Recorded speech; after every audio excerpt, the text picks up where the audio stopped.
Hamili adik ipar, suami tega racuni istri sendiri hingga tewas. Seorang pria berinisial BP 28 tahun tega meracuni istrinya sendiri bernama SI 30 tahun.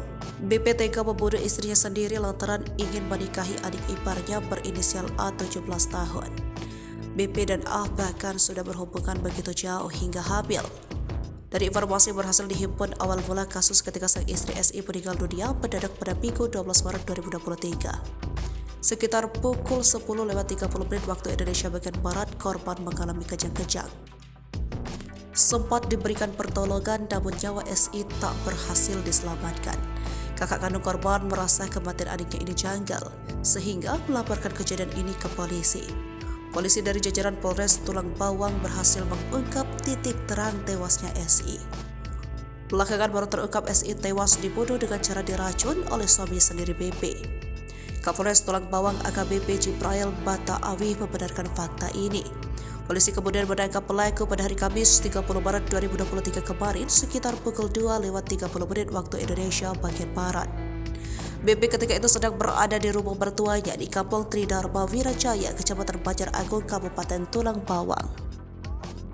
Jibril menyebut pelaku menggunakan racun ikan jenis potas. BP memang sudah sejak awal merencanakan pembunuhan terhadap istrinya. Awalnya, ia mencari racun potas di media sosial.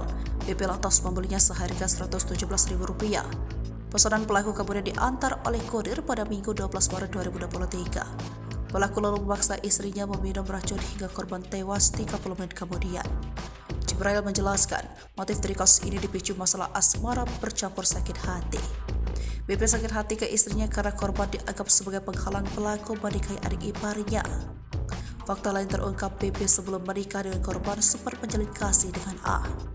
BP dan A bahkan sempat berhubungan badan hingga akhirnya hamil. Kini BP sudah ditahan pihak kepolisian. Ia dijerat pasal 340 KUHP Pidana sub pasal 338 KUHP Pidana lebih subsidiar pasal 351 ayat ketiga KUHP Pidana atau pasal 44 ayat 3 Undang-Undang Nomor 23 Tahun 2004 tentang penghapusan kekerasan dalam rumah tangga dengan ancaman pidana penjara seumur hidup atau mati atau paling lama 20 tahun.